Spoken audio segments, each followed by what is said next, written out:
2015년을 시작하며 우리는 부활의 증인으로 살기를 소원하고 기도하고 있습니다. 부활의 증인이라는 것은 본인이 체험한 부활을 증거하는 사람입니다.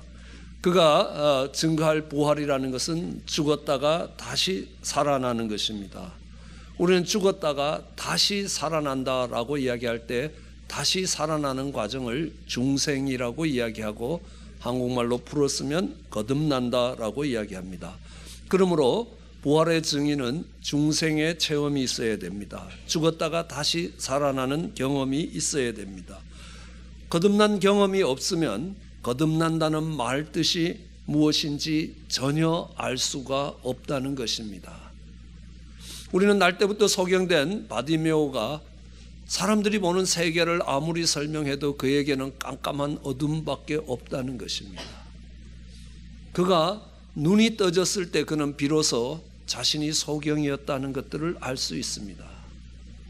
거듭나게 될 때에 이 거듭난다는 것들이 어떤 의미인지 이해할 수 있게 되는 것입니다. 언젠가 유학을 와서 유학생 교회를 섬길 때 차례 기도가 있었습니다. 10살쯤 되는 딸아이가 함께 기도했습니다. 주여 하고 같이 기도했습니다. 한참 기도하다가 이 아이가 가슴을 치며 통회하며 기도하는 것입니다. 그 기도가 얼마 되지 않아서 방언이 터져 나오기 시작합니다. 철야 집회를 마친 후에 물었습니다. 야, 조금만 너도 회개할 게 그래 맞냐? 집사님이 모르셔서 그렇지 많아요. 그래요. 야, 은혜 받은 기분이 어떠냐? 집사님, 그걸 어떻게 말로 설명합니까? 이게 말로 설명이 안 되는 거구나. 그런 영적인 경험이, 이 거듭남의 경험이 설명하기가 쉽지 않다는 것입니다. 그렇지만 로마서 1장 20절에 보면 하나님은 하나님의 영원하신 능력과 신성, 신에 속한 성품들을 이해할 수 있도록 하나님이 그 만드신 만물에 분명히 보여 알게 하셨다는 것입니다. 오늘 하나님이 만드신 만물을 바라보면서 하나님의 영원하신 그 능력과 그 신성이 어떤 것인가를 미루어 알 수 있습니다. 우리가 맛있게 먹는 이 바닷가재, 랍스터라는 것이 있습니다. 이 랍스터라는 건 작은 거는 손바닥만한데 큰 거는 이 팔뚝만한 게 있습니다. 그러면 그 조그마한 이 랍스터가 어떻게 팔뚝만한 랍스터로 자라가느냐라는 것입니다. 이 단단한 껍질에 쌓여있는 랍스터가 어떻게 자랄 수 있느냐? 이 단단한 껍질을 깨고 나오는 겁니다. 조그마한 랍스터가 이 자기를 가두고 있는 껍질을 깨고 바깥으로 나와서 다시 더 큰 껍질로 더딥히게 되는 것입니다. 그러면 자라는 것입니다. 이 바닷가재 랍스터는 성장 기간이 약 한 5년 정도 됩니다. 5년 동안 약 한 25번에 걸쳐서 자기가 갖고 있는 이 틀을 깨트리고 나와서 다시 새 틀을 만들고 그 새 틀을 다시 깨트리고 다시 자라게 되는 것입니다. 다시 틀이 만들어질 때까지는 마치 벌거벗은 모습으로 모든 이 어려움들을 한꺼번에 몸으로 지고 가는 시간들이 있습니다. 그러면서 점점 큰 랍스터, 이 바닷가재가 되어가고 있는 것입니다.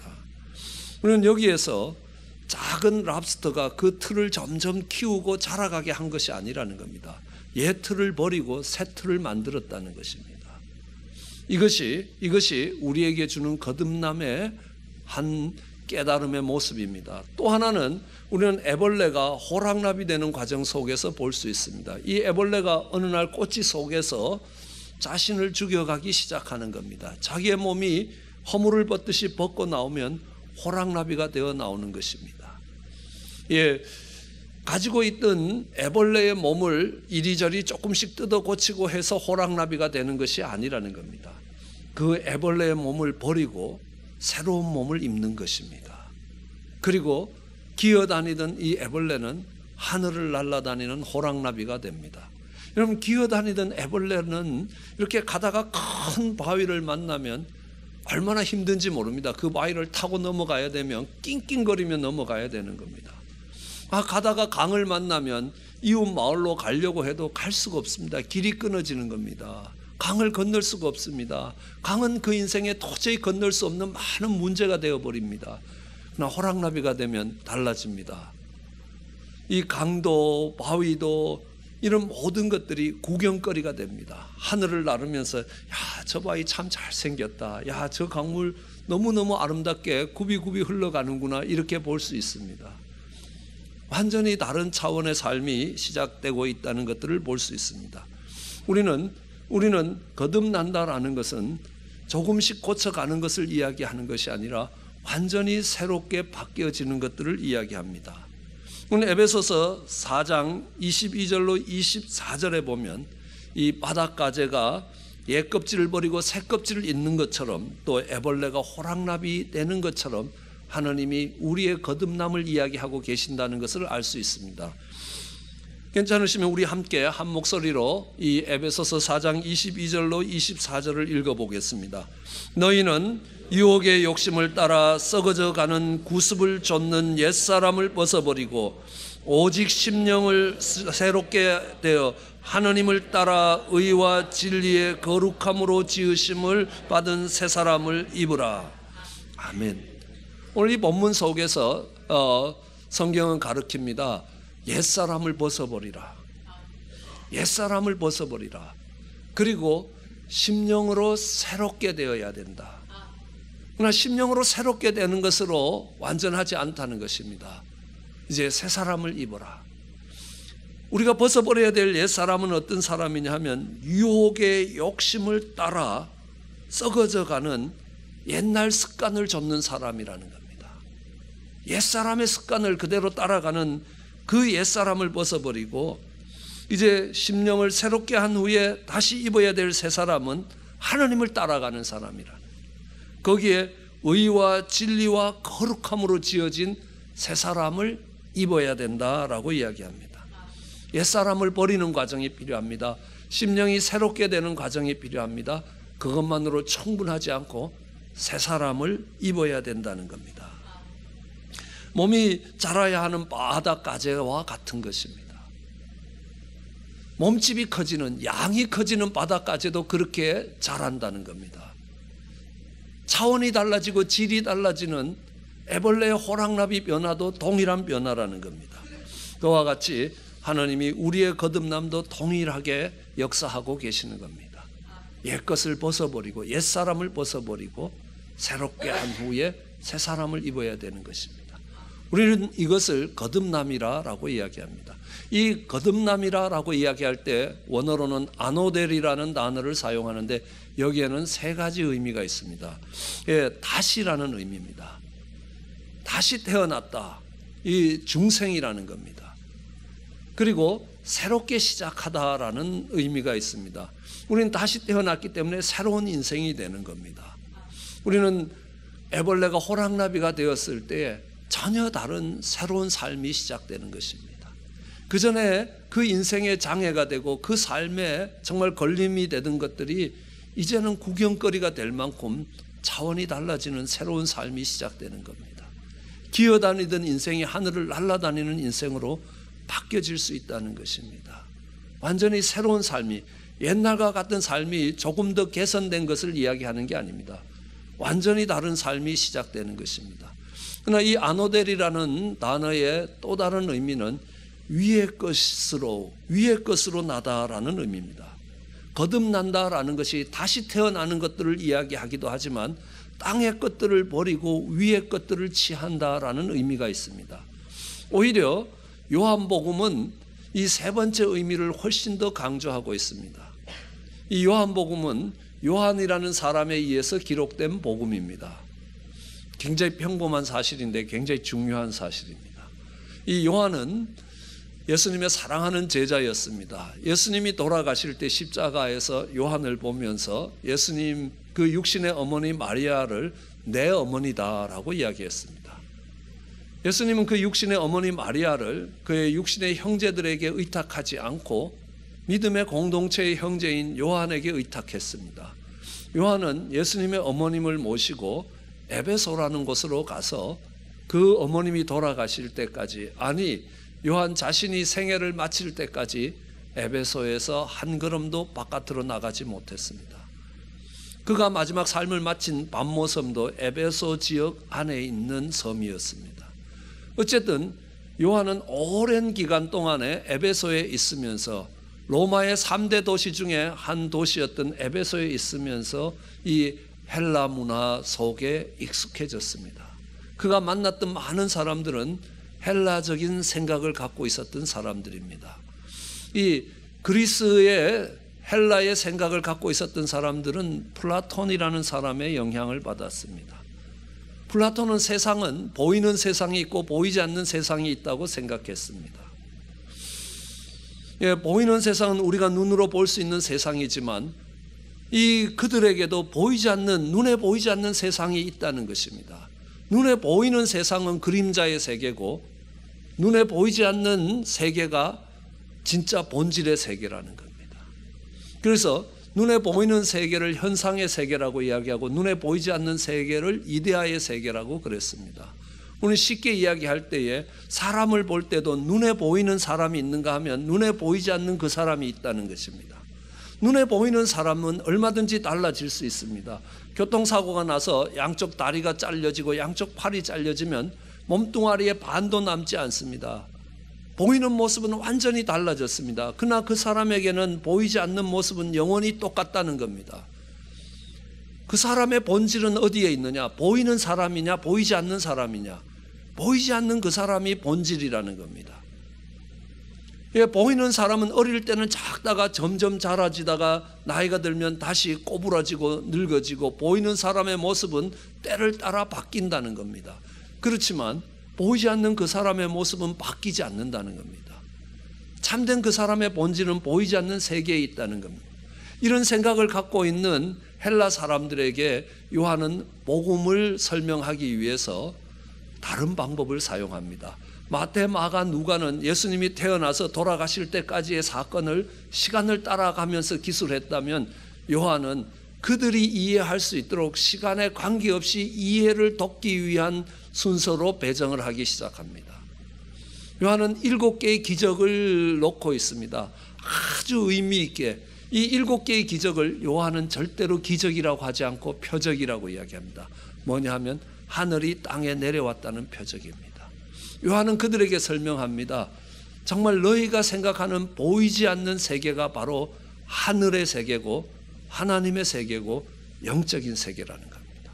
그래서 요한복음을 처음 삐면 갑자기 태초에 하느님이 계셨고 태초에 말씀이 있었고 그 말씀이 하느님과 함께 있었고 말씀이 곧 하느님이었는데 이 무슨 뚱딴지 같은 소식인가 하고 우리는 이해가 안 될 겁니다. 그러나 헬라 사람들은 그 하늘에 있던 보이지 않는 세계가 보이는 세계로 내려왔다. 그게 예수 그리스도고 그게 복음이라는 겁니다. 그럴 때 그 사람들은 그런 거구나 라고 받아들이게 되는 겁니다. 그러므로 이 거듭난다라는 것들은 다시 산다는 의미, 새롭게 시작한다는 의미보다 하늘에 있던 것들이 땅에 내려왔다는 겁니다. 우리는 땅에 살아가면서 질과 양은 불변한다고 배웠습니다. 질량 불변의 법칙이라고 이야기합니다. 그러나 하늘이 땅에 내리면 질이 달라진다는 겁니다. 물이 포도주가 된다는 겁니다. 본질이 달라진다는 겁니다. 하늘이 땅에 내려오면 오병이어의 기적이 일어난다는 겁니다. 양이 달라진다는 겁니다. 이런 놀라운 역사가 일어나는 겁니다. 우리의 거듭남도 정말 이 랍스터가 바닷가재가 몸을 누리는 것처럼 오병이어처럼 양을 누리는 것처럼 또 정말 애벌레가 호랑나비가 되는 것처럼 차원을 높이는 것처럼 달라진다는 겁니다. 언제입니까? 하늘이 땅에 내려올 때 그렇게 일어난다. 그 변화들이 일어난다. 그것을 우리는 거듭남이라고 이야기를 한다는 것입니다. 우리는 거듭난다라고 이야기할 때 하늘의 것이 위의 것이 우리에게 내려와야 되는 겁니다. 그런데 니고데모는 그게 이해가 안 됩니다. 니고데모뿐만 아니라 정말 이 성령의 임재를 경험하지 못했던 사람들은 그것을 이해할 수가 없다는 것입니다. 예수님은 이야기합니다. 바람이 불지 않느냐? 네 눈에 바람이 보이느냐라는 겁니다. 아무리 두 눈을 씻고 봐도 바람이 보이지 않습니다. 그러나 그 바람이 움직이기 시작하면 나뭇잎이 움직이기 시작하고 그 바람이 움직이기 시작하면 우리의 얼굴이 시원해진다는 것입니다. 그것은 바람의 영향력을 받고 있다는 것입니다. 네가 보이지 않는 바람의 존재도 그렇게 확인되지 않느냐? 그렇다면 하늘에 있는 영적인 것이 너희에게 임하기 시작하면 너희는 그것을 눈으로 볼 수 없지만 그것의 영향력, 그 존재가, 그 실체가 이 바람이라는 것처럼 너희에게 영이 오면 너희의 삶에 새로운 세계가 열리고 새로운 변화들이 일어난다. 그것을 거듭남이라고 이야기한다는 것입니다. 이 중생 거듭남은 결코 개인의 노력에 의해서 이루어지지 않는다는 것입니다. 내가 많이 안다고 해서 그것이 되는 것 아니라는 겁니다. 지식으로도 노력으로도 어떤 힘으로 되지 않는다는 것입니다. 여러분 아시다시피 이 니고데모라는 사람은 유대인의 선생입니다. 구약 성경을 가르치는 선생이라는 겁니다. 성경에 대해서 누구보다도 잘 아는 사람입니다. 그리고 오늘 본문이 시작될 때 이 바디메오는 바리새인이라는 겁니다. 그 말씀대로 살아보겠다고 자기가 온 삶을 하나님께 드렸던 사람입니다. 그뿐만이 아닙니다. 이 니고데모는 유대인의 관원이라고 이야기합니다. 이 산헤드린 공회의원이었습니다. 오늘날로 보면 국회의원쯤 되는데요. 그 이스라엘을 다스리는 70명의 산헤드린 공회의 한 명이었습니다. 국회 정도의 권한이 아니라 이 산헤드린 공회는 이스라엘의 거의 모든 것들을 결정하는 공회가 되는 것입니다. 거기에 한 명입니다. 거기에 더하여 이 니고데모는 엄청난 부자였습니다. 예수님이 돌아가셨을 때 향과 모략을 100근을 갖고 옵니다. 어마어마한 양을 갖고 오는 겁니다. 이거는 오늘날의 돈으로 따져도 엄청난 돈이 되는 겁니다. 그것을 예수님의 장례를 위해서 갖고 올 수 있는 보통 사람은 상상할 수 없는 돈입니다. 그것을 움직일 수 있는 겁니다. 그는 엄청 부자였습니다. 그런데 그는 거듭남이 무엇인지 이해할 수가 없었습니다. 배우고 노력해서 얻는 것이 아니기 때문에 그렇습니다. 여기에 대해서 어거스틴이라는 사람은 지금까지 있어 왔던, 그의 전에 있어 왔던 모든 경건의 교리를 뒤집었습니다. 왜냐하면 이는 이 사창가에서, 그것도 이단인 만이교에 빠져서 20년간 살았습니다. 그러다가 어느 날 하나님이 그를 찾아오셨습니다. 하루아침에 인생이 뒤집어졌습니다. 그리고 위대한 신학자가 됐습니다. 내가 변화된 것을 무엇으로 설명할 것이냐는 겁니다. 내가 열심히 경건을 훈련했기 때문이냐? 아니라라는 겁니다. 나는 사창가에서 만이교라는 이단 종교에 빠져 있었을 때 정말 하늘이 내게 다가왔을 때 내 인생이 뒤집어졌다는 겁니다. 거듭남의 경험이라는 겁니다. 훈련이라는 것은 거듭난 사람이 받는 것이지 거듭나기 위해서 받는 훈련이 아니라고 이야기합니다. 우리는 갈라디아서 6장 15절에는 이런 말씀이 있습니다. 그리스도 예수 안에서는 할례나 무할례가 아무것도 아니로되 오직 새로 지으심을 받은 자뿐이니라. 그러면 우리가 그리스도 안에 들어가게 된다면 거기에서는 할례든 무할례든 이게 의미가 있는 게 아니라라는 겁니다. 내가 새롭게 지음을 받았느냐라는 겁니다. 그러므로 이 중생은 새롭게 지음 받는 것이라는 겁니다. 이건 창조라는 겁니다. 만들어지는 것이라는 겁니다. 지금 갖고 있는 것을 고치는 게 아니라는 겁니다. 바닷가재 이 랍스터가 지금 갖고 있는 틀을 점점 더 벌려갖고 키우는 게 아니라는 겁니다. 옛 것을 버리고 새 것을 만들어낸 것이라는 겁니다. 새롭게 된 것이라는 겁니다. 이 중생이 수리가 아니라는 겁니다. 어떤 분은 이렇게 표현합니다. 중생은 품종을 바꾸는 거지 거름주고 비려주는 거 아니라는 겁니다. 랍스터가 껍질을 깨고 새 껍질을 입는 것과 같은 것이라는 겁니다. 애벌레가 자기의 옛 몸을 버리고 새 몸을 입는 것이라는 겁니다. 이것을 우리는 거듭남이라고 이야기합니다. 욕심을 쫓아가던 옛 것을 버리는 겁니다. 이제 하나님을 쫓아가는 거룩하고 의로운 것으로 새 것을 입는다라고 이야기합니다. 그럼 이렇게 하나님의 거듭남이 옛 것을 버리고 새 것을 입는다는 것들을 설명하기 위해서 요한은 이 니고데모와 요한복음 4장 바로 뒤이어서 나오는 수가성의 여인을 비교하고 있습니다. 니고데모는 그만큼 학식이 있는 사람이 없을 만큼, 그만큼 정말 높은 사회적 지위가 있었고, 정말 많은 돈이 있었고, 많은 것들을 갖고 있었지만, 이 수가성의 여인은 아무것도 없었습니다. 여자였습니다. 그 시대에 천대를 받던 여자였고, 그것도 계치급을 받던 사마리아 여자였습니다. 그 중에서도 결혼을 5번 하고 정말 6번째 지금 동거하고 있는 이 여인을 향한 손가락질이라는 것은 이루 말로 할 수 없을 만큼 비참한 겁니다. 가진 것도 별로 없어 보입니다. 직접 물을 기르러 나와야 되는 겁니다. 이랬던 이 여인이 예수님을 만났습니다. 새 사람이 된 겁니다. 그 자리에서 물동이를 던져버리고 내가 메시아를 만났다라고 하는 전도자로 바뀌는 것입니다. 이것이 오랜 기간의 교육과 훈련에 대해서 된 거냐라는 겁니다. 아닙니다. 이 거듭남은 즉각적으로 일어나는 것이라는 겁니다.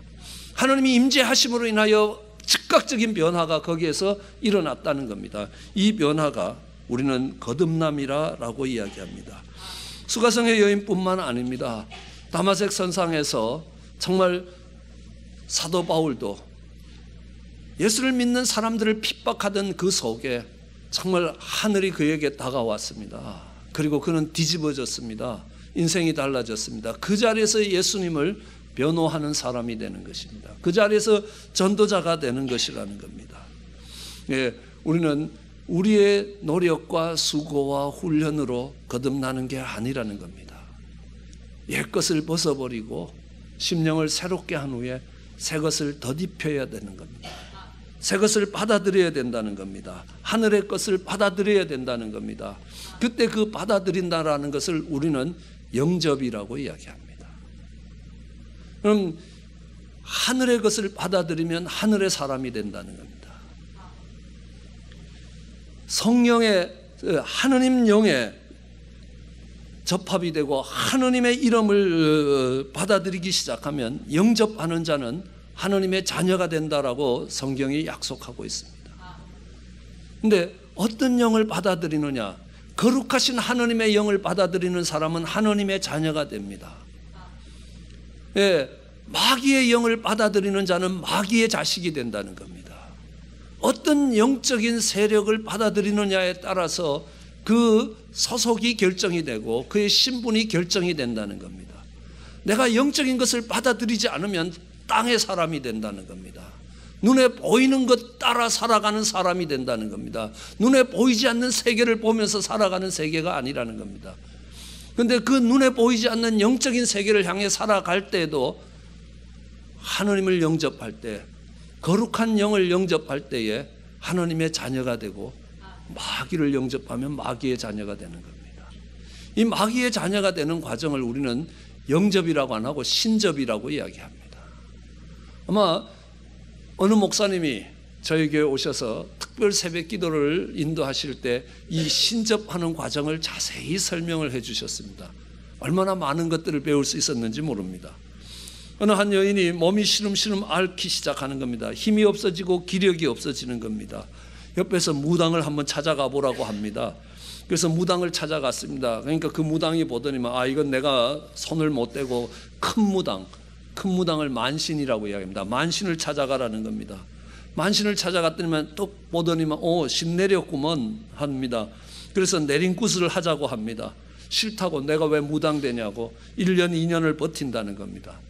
삶의 형편이 점점 어려워집니다. 점점 몸이 죽어가는 겁니다. 죽는 것보다는 이게 낫겠다라고 생각해서 신 내린 구슬을 합니다. 그러면요 신접이 일어납니다. 그럼 그 자리에서요 정신이 퍼쩍 들면서 뻘떡 일어나는 겁니다. 죽어가던 사람이 순간에 살아나는 겁니다. 펄쩍펄쩍 뜁니다. 그리고 작두 갖고 오라고 이야기합니다. 시퍼런 칼날이 서 있는 작두에 맨발로 거기서 춤을 추기 시작합니다. 도저히 물리법칙으로 이해가 안 되는 일들이 일어나는 겁니다. 그리고 옆에 있는 사람들한테 이야기합니다. 너 정말 아들이 죽었네? 이렇게 이야기합니다. 할아버지가 보여주셨다는 겁니다. 너 사업이 망했구나 라고 이야기합니다. 동자가 이야기한다는 겁니다.